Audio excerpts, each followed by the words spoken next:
ಅಮ್ಮ ಏನು ಸ್ಪೆಷಲ್ ನನಗೆ ಬರ್ತಡೆಗೆ? ಬರ್ತಡೆ ಇವತ್ತು ಮಂಡೇ ಬಂದಿತ್ತಲ್ಲ, ಏನು ಸ್ಪೆಷಲ್ ಮಾಡ್ತಾರೆ? ರೊಟ್ಟಿ, ಬೆಂಡೆಕಾಯಿ ಪಲ್ಯ, ಅದೇ ಸ್ಪೆಷಲ್ ನಿಮ್ಮ ಬರ್ಡೇಗೆ. ನೋಡೋಕ್ಕಾಗುತ್ತೆ.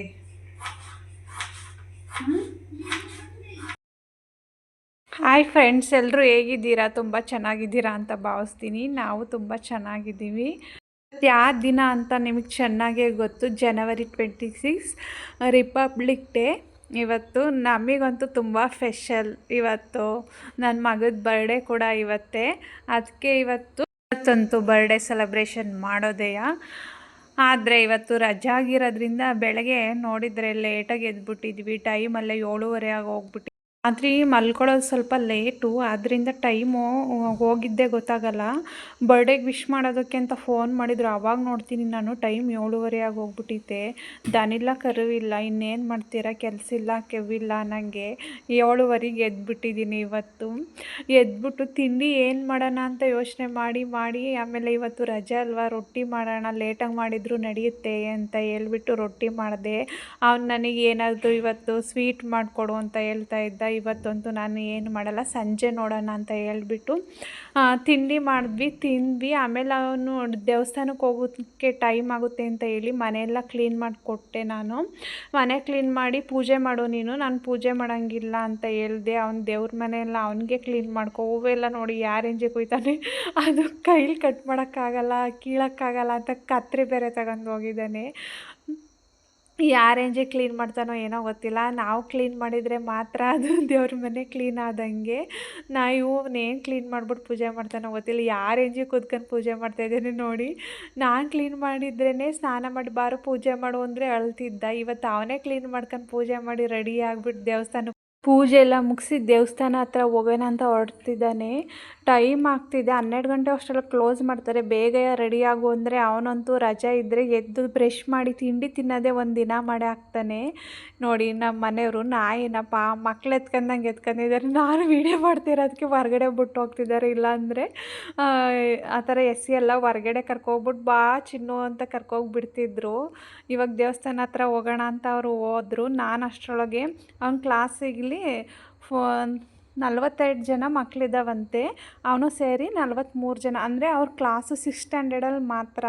ಅವರಿಗೆ ಗಿಫ್ಟ್ ಕೊಡಬೇಕು, ಚಾಕ್ಲೇಟ್ ಎಲ್ಲ ಕೊಡ್ತೀನಿ, ಏನಾದ್ರು ತಗೊಂಡು ಡಿಫ್ರೆಂಟಾಗಿ ಕೊಡ್ತೀನಿ ಎಂದ. ಅದಕ್ಕೆ ನಾನೇ ಏನಾದರೂ ಕ್ರಿಯೇಟಿವ್ ಆಗಿ ಮಾಡಿಕೊಡೋಣ ಅಂತ ಮಾಡ್ತಾಯಿದ್ದೀನಿ. ಅವ್ನು ದೇವಸ್ಥಾನಕ್ಕೆ ಹೋಗಿದ್ದಾನೆ, ಬರೋಷ್ಟರೊಳಗೆ ಮಾಡೋಣ ನೋಡೋಣ ಅಂತ ಹೇಳ್ಬಿಟ್ಟು ಈ ಥರ ಗ್ಲಾಸ್ ಎಲ್ಲ ತರಿಸಿದ್ದೆ. ಅದಕ್ಕೊಂದು ಎರೇಸರು, ಶಾರ್ಪ್ನರು, 2 ಚಾಕ್ಲೇಟ್ ಹಾಕ್ಬಿಟ್ಟು ಕೊಡ್ತಾಯಿದ್ದೆ. ಯಾವ ಮಕ್ಕಳು ಕೊಡ್ತಿರ್ಲಿಲ್ವಂತೆ, ಬರೀ ಚಾಕ್ಲೇಟ್ ಹಾಕಿ ಕೊಡ್ತಿದ್ರಂತೆ. ಇವನು ಏನಾರು ಡಿಫ್ರೆಂಟಾಗಿ ತಗೋಗ್ತೀನಿ ಅಂತ ಹೇಳ್ದೆ. ಅದಕ್ಕೆ ಈ ಥರ ಮಾಡಿಕೊಡ್ತಾಯಿದ್ದೀನಿ. ಅವನು ಬಂದ ಅಷ್ಟರೊಳಗೆ ನಾನು ಗ್ಲಾಸ್ ಎಲ್ಲ ಕಟ್ ಮಾಡಿ ಅದನ್ನು ರೆಡಿ ಮಾಡಿಟ್ಟಿದ್ದೆ. ಅದಕ್ಕೆ ಹಾಕ್ಬಿಟ್ಟಿರ್ತಿದ್ದಾನೆ. ನಾನು ಒಂದು ಸ್ವಲ್ಪ ಹೆಲ್ಪ್ ಮಾಡ್ತೀನಿ ಬಾರಮ್ಮ ಅಂತ. ಟೈಮ್ ಆಗಿಬಿಟ್ಟಿತ್ತು, ಇನ್ನೂ ಅಡುಗೆ ಮಾಡಿರಲಿಲ್ಲ, ಇದನ್ನು ಮಾಡ್ಕೊಂಡು ಕೂತ್ಕೊಂಡು. ಅದಕ್ಕೋಸ್ಕರ ಅವನು ಹೆಲ್ಪ್ ಮಾಡ್ತಾಯಿದ್ದಾನೆ. ನಾವು ಮಧ್ಯಾಹ್ನ ಊಟ ಎಲ್ಲ ಮುಗಿಸಿ ಕೂತಿದ್ವಿ. ಅಷ್ಟೊತ್ತಿಗೆ ನಮ್ಮ ಚಿಕ್ಕತ್ತೆಯವ್ರು ಬಂದು, ಚಿಕ್ಕತ್ತೆ ಮೈದನ ಅವರು. ಅದಕ್ಕೆ ಏನು ಮಾಡೋಣ, ಇವತ್ತು ಮಂಡೇ ಆಗಿರೋದ್ರಿಂದ ಏನು ನಾನ್ ವೆಜ್ಜು ಮಾಡೋಂಗಿಲ್ಲ, ಏನೂ ಇಲ್ಲ, ಮಂಡೇ ತಿನ್ನಲ್ಲ ಯಾರೂ. ಅದಕ್ಕೆ ಏನು ಮಾಡೋಣ ಅಂತ ಯೋಚನೆ ಮಾಡಿ ಶಾವಿಗೆ ಮಾಡೋಣ, ಪಲಾವು, ಇಕ್ಕಿದ ಬೇಳೆ ಸಾಂಬಾರು, ವೈಟ್ ರೈಸು, ಆಮೇಲೆ ಕಾಯಲ್ಲಿ ಮಾಡೋಣ ಶಾವಿಗೆಗೆ ಅಂತ ಹೇಳ್ಬಿಟ್ಟು ಡಿಸೈಡ್ ಮಾಡ್ಕೊಂಡು ಇವಾಗ ಶಾವಿಗೆ ಮಾಡ್ತಾಯಿದ್ದೀನಿ. ಬೇಗ ಮಾಡೋದಕ್ಕೆ ಸ್ಟಾರ್ಟ್ ಮಾಡಿದೆ. ಟೈಮ್ ಆಗುತ್ತೆ, ನೈಟು ಹೋಗಬೇಕು ಅವರು ಮನೆಗೆ, ಲೇಟ್ ಆಗುತ್ತೆ ಅಂತ ಹೇಳಿ ಬೇಗ ಮಾಡೋಣ ಅಂತ. ಇನ್ನೂ 5 ಗಂಟೆಗೆ ಸ್ಟಾರ್ಟ್ ಮಾಡಿದೆ ಅಡುಗೆ ಮಾಡೋಣ ಬೇಗವ ಅವರಿಗೆ ಅಂತ. ನಾನು ಮಾಡಿ ಮುಗಿಸೋ ಅಷ್ಟರೊಳಗೆ 7 ಗಂಟೆ ಆಗೇ ಹೋಯಿತು. ಇವಾಗ ನೋಡಿ ಶಾವಿಗೆ ಮಾಡ್ತಾಯಿದ್ದೀನಿ. ಅದನ್ನು ಮಾಡಿಬಿಟ್ಟು ಮತ್ತೆ ನಾನು ಇದು ಇಡ್ಲಿ ಬೇಯಿಸೋ ಪಾತ್ರೆಗೆ ಹಾಕ್ಬಿಟ್ಟು ಬೇಯಿಸ್ತೀನಿ. ಇಲ್ಲಾಂದರೆ ನನಗೆ ಚೆನ್ನಾಗಿರಲ್ಲ, ಟೇಸ್ಟು ಇರಲ್ಲ ಅಂತ. ಇವಾಗ ಇಕ್ಕಿದ ಬೇಳೆ ಸಾಂಬಾರಿಗೆ ಒಗ್ಗರಣೆ ಎಲ್ಲ ಹಾಕಿ ರೆಡಿ ಮಾಡೋಣ. ಸಾಂಬಾರು ಆಗೋ ಅಷ್ಟರೊಳಗೆ ಅದೂ ಆಗುತ್ತೆ ಅಂತ ಹೇಳ್ಬಿಟ್ಟು ಸಾಂಬಾರಿಗೆ ಒಗ್ಗರಣೆ ಎಲ್ಲ ಹಾಕಿ ರೆಡಿ ಮಾಡ್ತಾಯಿದ್ದೀನಿ. ಅದು ಬೇಯೋ ಅಷ್ಟರೊಳಗೆ ನಾನಿನ್ನೂ ಪಲಾವ್ ಮಾಡಬೇಕು, ಅದಕ್ಕೆಲ್ಲ ರೆಡಿ ಮಾಡಿಲ್ಲ ಇನ್ನೂ. ಫಸ್ಟ್ ಇದನ್ನು ಆಗಲಿ, ಆಮೇಲೆ ಬೇಕಾದ್ರೆ ಮಾಡಿದ್ರಾಗುತ್ತೆ ಅಂತ ಹೇಳಿ ಬೇಯೋಕ್ಕೆ ಇಟ್ಟಿದ್ದೀನಿ. ಅದು ಇನ್ನೂ ಸ್ವಲ್ಪ ಬೇಯಬೇಕು, ಇನ್ನೂ ಸ್ವಲ್ಪ ಹಾಗೆ ಎತ್ತಿಟ್ಟಿದ್ದೀನಿ. ಶಾವಿಗೆ ಒಂದೇ ಆದರೆ ತಿನ್ನೋದಕ್ಕಾಗಲ್ಲ, ಕಾಯಾಲು ಇಲ್ಲಾಂದರೆ ಸ್ವಲ್ಪ ಇಕ್ಕಿದ ಬೇಳೆ ಸಾಂಬಾರಲ್ಲೂ ತಿನ್ನೋರು ತಿಂತಾರೆ. ಇವಾಗ ಆಯಿತು, ಎತ್ತಿಡ್ತಾಯಿದ್ದೀನಿ. ನೋಡಿ ಇದು ತಣ್ಣಗಾಗಬೇಕು, ಬಿಸಿ ತಿನ್ನೋಕ್ಕಾಗಲ್ಲ, ಅದಕ್ಕೆ ಈ ಥರ ಮಾಡಿಡ್ತಾ ಇದ್ದೀನಿ. ಇದ್ದೀನಿ. ಅಡುಗೆ ಎಲ್ಲ ಆಯಿತು, ಅಷ್ಟೊತ್ತಿಗೆ ಅವರು ಬಂದರು ಎಲ್ಲಾದ್ರೂ. ಅದಕ್ಕೆ ಇವಾಗ ಕೇಕ್ ಕಟ್ ಮಾಡೋಣ ಅಂತ ಸ್ಟಾರ್ಟ್ ಮಾಡೋಣ ಅಂತ ಮಾಡ್ತಾಯಿದ್ದೀವಿ. ಬಂದ ತಕ್ಷಣ ಬೈತಾರೆ, ಟೈಮ್ ಐತೆ ಕಟ್ ಮಾಡೋಕ್ಕೆ ಅಂತ ಹೇಳ್ತಾರೆ ಅಂತ ಅವರವರೇ ಎತ್ತಿಡ್ತಿದ್ದಾರೆ ಕೇಕ್ ಎಲ್ಲನೂ. ಎತ್ತಿಟ್ಬಿಟ್ಟು ಕಟ್ ಮಾಡಿಸೋಣ ಬನ್ನಿ ಬನ್ನಿ ಅಂತೆಲ್ಲ ಇದ್ದಾರೆ. ಸರಿ ಆಯಿತು, ಕೇಕೆಲ್ಲ ಎತ್ತಿಟ್ಟಿದ್ದಾರಲ್ಲ ಅಂತ ಹೇಳ್ಬಿಟ್ಟು ನಾನು ಅಡುಗೆ ಮಾಡ್ತಿದ್ದಾಳೆ, ಅದನ್ನು ಆಫ್ ಮಾಡಿಬಿಟ್ಟು ಬಂದೆ. ಬಜ್ಜಿ ಮಾಡಬೇಕಾಯ್ತು. ಸರಿ ಆಯಿತು, ಇವರೆಲ್ಲ ರೆಡಿಯಾಗಿದ್ದಾರೆ, ಆಮೇಲೆ ಮಾಡ್ಕೊಳ್ಳೋಣ ಬಿಸಿ ಬಿಸಿದ ಅಂತ ಹೇಳ್ಬಿಟ್ಟು ಎತ್ತಿಟ್ಬಿಟ್ಟು ಬಂದೆ. ಇವಾಗ ಫೋಟೋ ತಿಕ್ಕೊಳ್ಳೋದಕ್ಕೆ ಸ್ಟಾರ್ಟ್ ಮಾಡ್ತಿದ್ದಾರೆ ಅವರು. ಸರಿ ಆಯಿತು, ಫೋಟೋ ಅಲ್ವಾ ತಿಕ್ಕೊಳ್ಳಿ ಅಂತ ಹೇಳ್ಬಿಟ್ಟು ನಿಂತಂದೆ. ಎಲ್ಲ ಫ್ಯಾಮಿಲಿ ಫೋಟೋ ಎಲ್ಲ ತಿಕ್ಕೊಳ್ಳೋಣ ಅಂತ ಹೇಳ್ಬಿಟ್ಟು ಫೋಟೋ ತೆಗಿತಿದ್ದಾರೆ. ನನ್ನ ಮಗುಗೆ ಜಾಸ್ತಿ ಫೋಟೋ ಎಲ್ಲ ಇಷ್ಟ ಆಗಲ್ಲ ತೆಗಿಯೋದಕ್ಕೆ ಅಂತವ. ಎಲ್ಲೋ ನಾನು ಹಿಂಸೆ ಮಾಡಿ ಬಾ ಅಂತ ಕರೆದ್ರೂ ಬರಲ್ಲ. ಯಾವಾಗ ನೋಡಿದ್ರು ಫೋಟೋ ಅಂತಿಲ್ಲಮ್ಮ ನಾನು ಬರಲ್ಲ ಹೋಗು ಅಂತ ಹೇಳ್ತಾನೆ. ಬಾರೋ ತಿಕ್ಕೊಳ್ಳೋಣ ಅಂತ ಎಷ್ಟು ಹಿಂಸೆ ಮಾಡಿದರೂ ಬರಲ್ಲ. ಇವತ್ತು ಬರ್ಡೇ ಅಲ್ವಾ ಅಂತ ಸುಮ್ಮನೆ ನಿಂತಿದ್ದೆ. ನಾವೇನಾರ ಬೇಡ ಅಂದರೆ ನಿಜವಾಗ್ಲೂ ಅವ್ರ ಅಪ್ಪ ಬೈತಾರೆ ಅಂತ ಅವನಿಗೆ ಗೊತ್ತು. ಅದಕ್ಕೋಸ್ಕರನೇ ಸುಮ್ಮನೆ ನಿಂತಾನೆ. ಇವ್ರೇನು ಕೇಕ್ ಇಟ್ಬಿಟ್ಟು ಹಿಂಗೆ ಫೋಟೋ ತಿಕ್ಕತ್ತವ್ರಲ್ಲ ಅಂತ ಬೈಕತ್ತೆ ಇರ್ತಾನೆ ಮನಸ್ಸಲ್ಲಿ. ಆದರೆ ಏನು ಮಾಡೋದು, ವಿಧಿ ಇಲ್ಲ, ಹೇಳಂಗಿಲ್ಲ ಬಿಡೋಂಗಿಲ್ಲ ಅಂತ ಸುಮ್ಮನೆ ನಿಂತಿದ್ದಾನೆ ಅವನ ಪಾಡಿಗೆ ಅವನು. ನಾ ಫೋಟೋ ತೆಗ್ದು ಹಾಕ್ತಾನೆ ಇಲ್ಲ, ಒಬ್ಬರಾದ್ಮೇಲೆ ಒಬ್ಬರು ಅಂತ ತಿಳ್ಕೊತಾ ಇದ್ದೀವಿ ನಾವು. ಆಮೇಲೆ ಅವನು ಇವಾಗ ಕಟ್ ಮಾಡಿಸ್ತಾರೆ ಅಂತ ನೋಡ್ತಲೇ ಇದ್ದಾನೆ. ನೋಡಿ ಯಾವ ಥರ ನೋಡ್ತಾ ಇದ್ದಾನೆ. ಇವ್ರು ಯಾಕಪ್ಪ ಕಟ್ ಮಾಡಿಸ್ತಾನೆ ಇಲ್ಲ ಅಂತ ಅವನು ಅನ್ಕೋತಾ ಇದ್ದಾನೆ. ಮನೇಲಿ ಮಾತಾಡೋದು ಎಕೋ ಹೊಡ್ದಂಗೆ ಕೇಳಿಸ್ತೈತೆ, ಯಾರೂ ಸೈಲೆಂಟಾಗಿ ಮಾತಾಡ್ತಿಲ್ಲ. ಒಂದೊಂದು ಮಾತನ್ನು ತುಂಬ ಚೆನ್ನಾಗೇ ಕೇಳಿಸ್ತಿದೆ, ಜೋರಾಗಿ. ಯಾರೂ ನಿಧಾನಕ್ಕೆ ಮಾತಾಡೋರೇ ಇಲ್ಲ. ಕೇಳಿಸ್ಕೊಳ್ಳಿ, ಫುಲ್ ವೀಡಿಯೋ ಹಾಗೆ ಹಾಕ್ತೀನಿ ಅಂತವ. ನಿಮಗೆ ಗೊತ್ತಾಗುತ್ತೆ ಯಾವ ರೇಂಜಿಗೆ ಮಾತಾಡ್ತಿದ್ದಾರೆ ಅಂತ. ನಿಮಗೆ ನೋಡಿ ಬೋರ್ ಅನ್ನಿಸ್ಬೋದು ಈ ವಿಡಿಯೋವ. ನಾನು ಇರೋದು ಇಷ್ಟು ಜನ ಅಲ್ವಾ, ವೀಡಿಯೋ ಮಾಡೋದಕ್ಕೆ ಯಾರು ಕೇಳ್ಕೊಡೋದು ಅಂತ ಹೇಳ್ಬಿಟ್ಟು ಅಲ್ಲಿ ವೀಡಿಯೋ ಮಾಡೋದಕ್ಕೆ ಇಟ್ಬಿಟ್ಟು ಬಂದುಬಿಟ್ಟು ಕೇಕ್ ಕಟ್ ಮಾಡೋಣ ಎಲ್ಲರೂ ಕಾಣಿಸ್ತಾರೆ ಅಂತ ಸೆಂಟ್ರಿಗೆ ಇಟ್ಬಿಟ್ಟು ಬಂದಿದ್ದೀನಿ. ಎಲ್ಲ ಹೋಗಿ ಅಲ್ಲೇ ನಿಂತ್ಕೊತಿದ್ದಾರೆ, ವೀಡಿಯೋ ಮಾಡೋದಕ್ಕೆ ಬಿಡ್ತಿಲ್ಲ ಆ ರೇಂಜಿಗೆ. ಆಮೇಲೆ ತೆಗ್ದುಬಿಟ್ಟು ನೋಡಿದೆ, ನಾನು ನೋಡೋ ತನಕ ನೋಡಿ ಆಮೇಲೆ ಎತ್ತಿಡೋಣ ಅಂದ್ಕೊಂಡು ಸುಮ್ಮನಾದೆ. ಇವಾಗ ಎಲ್ಲರೂ ಕೇಕ್ ಕಟ್ ಮಾಡೋಕ್ಕಿಂತ ಮುಂಚೆಲೇ ಫೋಟೋ ತಿಕ್ಕೊಂಡಾಯಿತು. ಇವಾಗ ಕೇಕ್ ಕಟ್ ಮಾಡೋಣ ಅಂತ ಮಾಡ್ತಾಯಿದ್ದೀವಿ.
ಅಷ್ಟು ಹೊಸ ಮನೆಗೆ ಓಕೆ ಡನ್. ನೋಡಪ್ಪ ಸಾಕಂತೆ. Very good.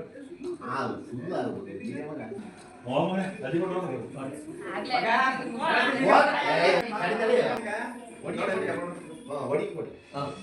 ನೋಡಿ ಮಾಡಿ ಮಾಡಿ. ನೀರು ಕೂಡ ಓಕೆ. ಕೈ ಕೊಡ್ತೀಯಾ ಮೇಡಮ್ ನೀವು ನೋಡಿ ಈ ಕಡೆ ನೋಡಿ. ಓಕೆ ಸಣ್ಣ ಕೇಸ್ ಮಾಡ್ಬೇಕು. Okay done. ಅಣ್ಣ ನಡಿ ನೀವು.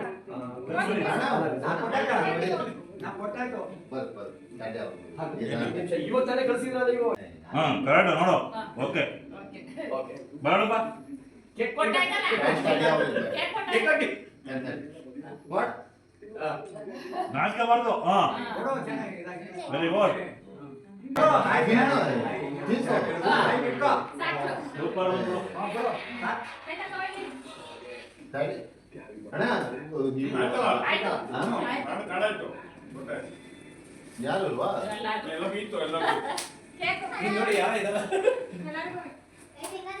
ಬನ್ನಿ.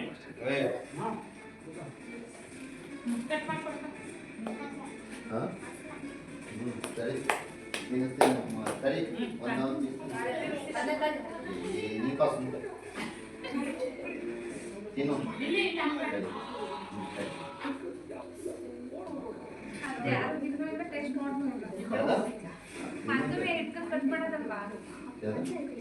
ಕಟ್ ಮಾಡಿ ನೀವು ಅದನ್ನೇ ಕಟ್ ಮಾಡಿ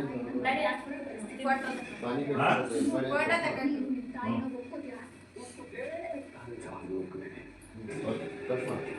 ಅದನ್ನೇ ಹೊಡೆದ ಬಿಡೋದು ಈ ಥರ ಹಿಂಗೆ ಅದು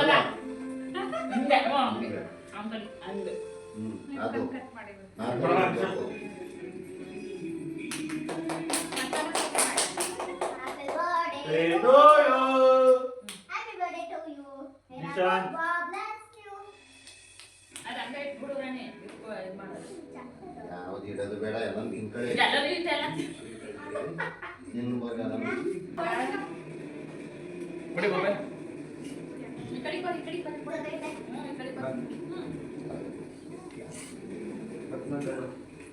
ಬಾ ನೀಟಾಗಿ ಏನು ಕೊಡಿ. ಟೆನ್ಷನ್ ಕೂಲ್ ಕೂಲ್ ಹಾಂ ಓಕೆ.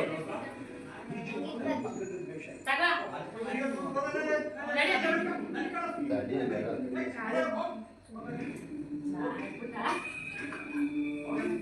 ನಿಮಿಷ ಅಮ್ಮ ಕಟ್ಕೊಡ್ತಾರೆ. ಎಲ್ಲೊಂದು ಪೀಸ್ ತಿಂತೀನಿ.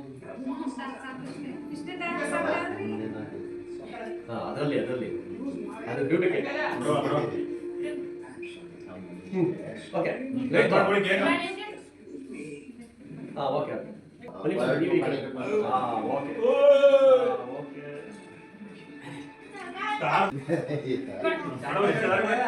ಇದಾಗೆ ಸಣ್ಣ ಕಟ್ ಮಾಡೋ ಸಾಕು. ಸಣ್ಣ ಕಟ್ ಮಾಡೋದು ಏನು ಸರಿ ಆಮೇಲೆ ಇನ್ನೊಂದು ಕೊಟ್ಟಾಯ್ತು.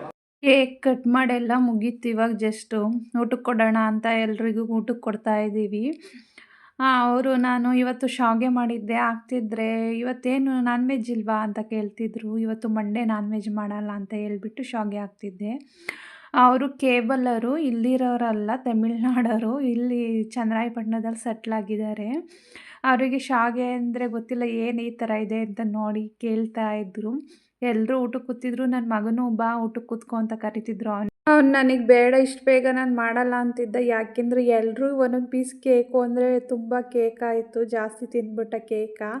ಅದು ಜಾಸ್ತಿ ಕೇಕ್ ತಿನ್ನೋದಕ್ಕೂ ಆಗಲ್ಲ, ತಿಂತೇ ಇದ್ದರೆ ಮುಕ್ಕಾಗಿ ತೆಗ್ದಂಗೆ ಆಗುತ್ತೆ. ಅದಕ್ಕೋಸ್ಕರನೇ ಬೇಡ ಅಂತಿದ್ದಾನೆ. ಲೇಟಾಗಿ ಊಟ ಮಾಡ್ತೀನಿ ಅಂತ ಅಂದ. ಸರಿ ಆಯಿತು ಬಿಡು, ನೀನು ನಿಧಾನಕ್ಕೆ ಊಟ ಮಾಡಿವೆ ಅಂತ ಹೇಳಿ ಇವ್ರಿಗೆ ಊಟಕ್ಕೆ ಕೊಡೋಣ ಅಂತ ಬಡಿಸ್ತಾ ಇದ್ದೀವಿ.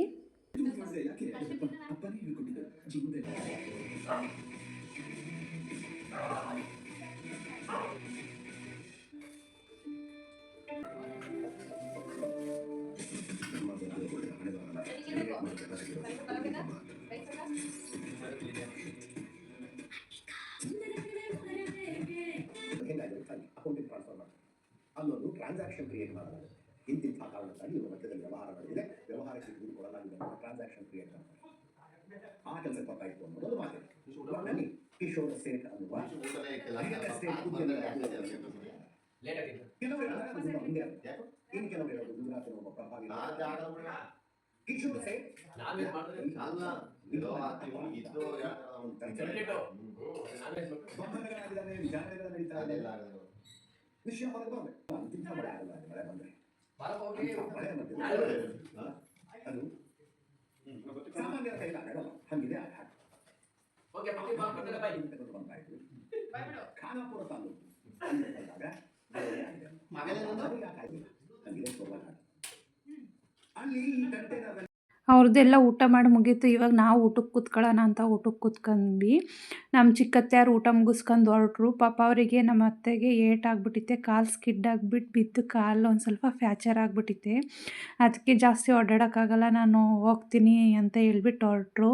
ಅವ್ರು ಚೆನ್ನಾಗಿದ್ದಿದ್ರೆ ಪಾತ್ರೆ ಎಲ್ಲ ತೊಳೆದ್ಬಿಟ್ಟು ಊಟಕ್ಕೆಲ್ಲ ಕೊಡ್ತಿದ್ರು. ಒಂದು 5 ನಿಮಿಷನೂ ಕೂತ್ಕೊಳ್ಳಲ್ಲ ಮನೆಯಲ್ಲಿ, ಓಡಾಡ್ತಾನೆ ಇರ್ತಾರೆ. ಇವಾಗ ನೋಡಿದರೆ ಪಾಪ ಏಟಾಗಿರೋದಕ್ಕೆ ಸರಿ ಆಯಿತು ನೀವು ಊಟ ಮಾಡಿ ಅಂತ ಹೇಳ್ಬಿಟ್ಟು ಹೊರಟ್ರು.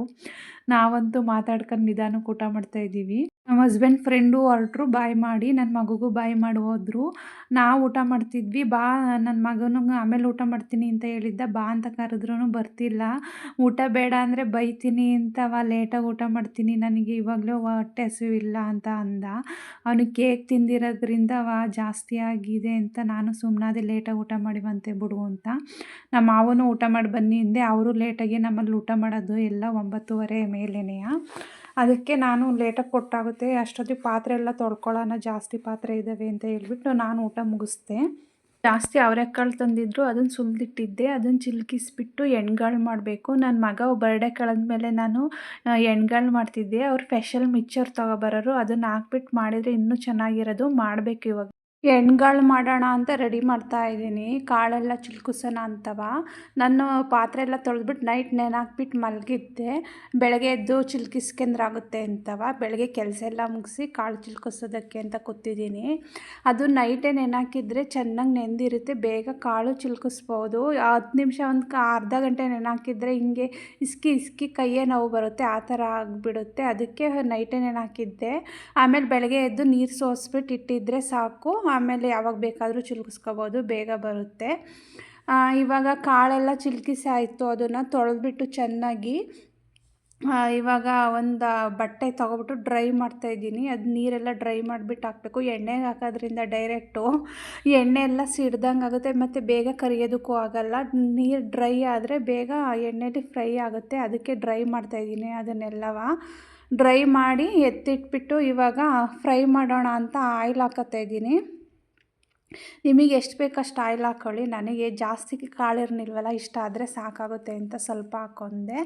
ಎಣ್ಣೆ ಎಲ್ಲ ಕಾಯಿತು. ಇವಾಗ ಇಕ್ಕಿದ ಬೇಳೆ ಕಾಳು ಹಾಕತ್ತಾಯಿದ್ದೀನಿ. ನಮ್ಮ ಕಡೆ ಎಲ್ಲ ಚಿಲ್ಕರೆ ಕಾಳು ಅಂತ ಅನ್ನೋದು, ಬೆಂಗಳೂರು ಸೈಡು ಮಾಮೂಲಿ ಮಂಡ್ಯ ಸೈಡೆಲ್ಲ ಇಕ್ಕಿದ ಬೇಳೆ ಅಂತಲೇ ಅನ್ನೋದು. ಎಷ್ಟು ಬೇಕು ಅಷ್ಟು ಹಾಕೊಂಡ್ರೆ ಸಾಕಾಗುತ್ತೆ. ನಾನು ಇನ್ನೂ ಸ್ವಲ್ಪ ಹಾಕೋಬೇಕಾಯ್ತು, ತಡಿ ಎಣ್ಣೆ ಕಾದಿದೆಯೋ ಇಲ್ಲೋ ಅಂತ ಸ್ವಲ್ಪ ಹಾಕ್ಕೊಂಡೆ. ನೋಡಿ ಯಾವ ಥರ ಆಗ್ತಿದೆ ಅಂತ. ಇವಾಗ ಆಲ್ಮೋಸ್ಟ್ ಆಗ್ತಾ ಬಂತು, ಅದಕ್ಕೆ ಈ ಥರ ಬಂದಿದೆ. ಈ ಥರ ಮೇಲೆಲ್ಲ ಬಂದುಬಿಟ್ಟು ಬಬ್ಬೆ ಥರ ಎಲ್ಲ ಬಂದಿರೋದೆಲ್ಲ ಇವಾಗ ಹೋಗಿದೆ ನೋಡಿ, ಆಗಿದೆ ಇವಾಗ ಕಾಳು. ಇದನ್ನು ಎಣ್ಣೆ ಎಲ್ಲ ನೀಟಾಗಿ ಸೋಸ್ಬಿಟ್ಟು ಇಟ್ಕೋಬೇಕು. ಹಾಗಾಗಿ ಎತ್ತಿಟ್ಕೊಬಿಟ್ರೆ ಆಯಿಲ್ ಆಗುತ್ತೆ, ತಿನ್ನೋದಕ್ಕಾಗಲ್ಲ, ಎಣ್ಣೆ ಥರ ಎಲ್ಲ ಅನಿಸುತ್ತೆ ಅಂತ ಆಯಿಲೆಲ್ಲ ಸೋಸ್ಬಿಟ್ಟು ಎತ್ತಿಟ್ಕೊತಾಯಿದ್ದೀನಿ. ನಾನು ಸ್ವಲ್ಪ ಹಾಕಿದ್ದೆ ಫಸ್ಟು, ಅದಕ್ಕೆ ಇವಾಗ ಜಾಸ್ತಿ ಇರಲಿಲ್ಲ ಇಕ್ಕಿದ ಬೇಳೆ ಕಾಳು, ಇನ್ನೂ ಸ್ವಲ್ಪ ತರಿಸ್ಕೋಬೇಕಾಯ್ತು. ಅದೇ ಮಸಾಲೆಗೆ ಇನ್ನೂ ಸ್ವಲ್ಪ ತರಿಸ್ಕೊಂಡ್ರಾಗುತ್ತೆ ಅಂತ ಇವಾಗ ಸ್ವಲ್ಪ ರೆಡಿ ಮಾಡ್ಕೊತಾಯಿದ್ದೀನಿ. ಇಷ್ಟೇ ಕಾಳು ಇದ್ದಿದ್ದು, ಇನ್ನೂ ಸ್ವಲ್ಪ ಇದ್ದಿದ್ದು ಚೆನ್ನಾಗಿರ್ತಿತ್ತು. ಇದು ನೋಡಿ ಫುಲ್ ಕ್ರಿಸ್ಪಿ ಆಗಿದೆ, ಚೆನ್ನಾಗಿತ್ತು. ಎಲ್ಲ ಎತ್ತಿಟ್ಕೊತಾ ಇದ್ದೆ. ನೋಡಿ ಯಾವ ಥರ ಕಾಣಿಸ್ತಿದೆ ಅಂತ. ಆವಾಗ ಫಸ್ಟ್ ಯಾವ ಕಲರ್ ಇತ್ತು, ಇವಾಗ ಕಲರ್ ತುಂಬ ಚೇಂಜ್ ಆಗಿದೆ. ಅದಕ್ಕೆ ಕಡಲೆ ಬೀಜ ಹಾಕತ್ತಾಯಿದ್ದೀನಿ. ಚೆನ್ನಾಗಿರುತ್ತೆ ಕಡಲೆ ಬೀಜ ಮತ್ತು ಹುರ್ಗಡ್ಲೆ ಎಲ್ಲ ಹಾಕೊಂಡ್ರೆ ತುಂಬ ಟೇಸ್ಟಿಯಾಗಿರುತ್ತೆ. ಫ್ರೈ ಮಾಡ್ಕೊಂಡು ಕಡಲೆ ಬೀಜ ಎಲ್ಲ ಫ್ರೈ ಆಯಿತು. ಇವಾಗ ಕಡಲೆ ಬೀಜ ಎತ್ತಿಟ್ಕೊಂಡೆ. ಹುರ್ಗಡ್ಲೆ ಒಂದು ಮೆಜರ್ಮೆಂಟಲ್ಲಿ ಹಾಕತ್ತಿದ್ದೆ, ಇಕ್ಕಿದ ಬೇಳೆಕ್ಕಿಂತ ಜಾಸ್ತಿ ಇತ್ತು, ಅದೇ ಮೆಜರ್ಮೆಂಟಲ್ಲಿ ಒಂದೊಂದು ಬೌಲ್ ಹಾಕೋತಾ ಬಂದೆ. ಇವಾಗ ಕೊಬ್ಬರಿ ಜಾಸ್ತಿ ಯಾರೂ ತಿನ್ನೋದಕ್ಕೆ ಇಷ್ಟಪಡಲ್ಲ ನಮ್ಮ ಮನೆಯಲ್ಲಿ, ಅದಕ್ಕೆ ಸ್ವಲ್ಪ ಲೈಟಾಗಿ ಹಾಕೊಳ್ಳೋಣ ಕೊಬ್ಬರಿ ಅಂತವ ಲೈಟಾಗಿ ಹಾಕಂಡೆ. ಅದಕ್ಕೆ ಗೋಡಂಬಿ ಇದ್ದು, ನಾನಿನ್ನು ಸ್ವಲ್ಪ ಹಾಕಿದ್ರೆ ಆಯಿತಾ, ಅಷ್ಟು ಮಸಾಲೆಗೆ ಅಷ್ಟು ಗೋಡಂಬಿ ಯಾಮೂಲಿಗೂ ಆಗಲಿಲ್ಲ ಬಿಡಿ. ಇದನ್ನೆಲ್ಲ ಫ್ರೈ ಮಾಡಿ ಎತ್ತಿಟ್ಕೊಂಡು ಇಟ್ಕೋತಾ ಇದ್ದೀನಿ ಇವಾಗ. ಅದಕ್ಕೆ ಸ್ವಲ್ಪ ಅವಲಕ್ಕಿ ಸ್ವಲ್ಪ ಹಾಕೊಂಡ್ರೆ ಸಾಕಾಯಿತು, ನಾನು ಜಾಸ್ತಿ ಹಾಕೊಂಡೆ. ತುಂಬ ಚೆನ್ನಾಗಿರುತ್ತೆ. ನೀವು ಒಂದ್ಸತಿ ಟ್ರೈ ಮಾಡಿ. ಮನೇಲಿದ್ದರೆ ಎಷ್ಟು ದಿನ ಬೇಕಾದರೂ ಸ್ಟೋರ್ ಮಾಡಿ ಇಟ್ಕೋಬೋದು, 1 ತಿಂಗಳು ಬೇಕಾದರೂ ಸ್ಟೋರ್ ಮಾಡಿ ಇಟ್ಕೋಬೋದು, ಏನೂ ಆಗೋಲ್ಲ, ತುಂಬ ಚೆನ್ನಾಗಿರುತ್ತೆ. ನಾವಂತೂ ಸ್ಕೂಲಿಂದ ಬಂದಾಗ ಏನೈತೆ ಅಂತ ಕೇಳ್ತಾ ಇರ್ತಾನೆ. ಈ ಥರ ಮಾಡಿಕೊಟ್ರೆ ಮಾತ್ರ ತುಂಬ ತಿಂತಾನೆ ಇಷ್ಟಪಟ್ಟು. ಇವಾಗ ಸ್ವಲ್ಪ ಎಷ್ಟು ರುಚಿಗೆ ತಕ್ಕಷ್ಟು ಉಪ್ಪು ಖಾರ ಪುಡಿ ಸೇರಿಸ್ಕೊತಿದ್ದೀನಿ. ನನ್ನ ಮಗು ಕೊಟ್ಟೆ ತಿನ್ನೋದಕ್ಕೆ, ತುಂಬ ಚೆನ್ನಾಗೈತೆ ಅಂತ ತಿಂದ. ಇನ್ನೂ ಸ್ವಲ್ಪ ಬೇಕು ಅಂತ ಹೇಳ್ತಿದ್ದ. ಈ ವಿಡಿಯೋ ಇಷ್ಟ ಆದರೆ ಲೈಕ್ ಮಾಡಿ, ಶೇರ್ ಮಾಡಿ, ಕಮೆಂಟ್ ಮಾಡಿ, ಸಬ್ಸ್ಕ್ರೈಬ್ ಆಗಿ. ಬಾಯ್, ಟೇಕ್ ಕೇರ್.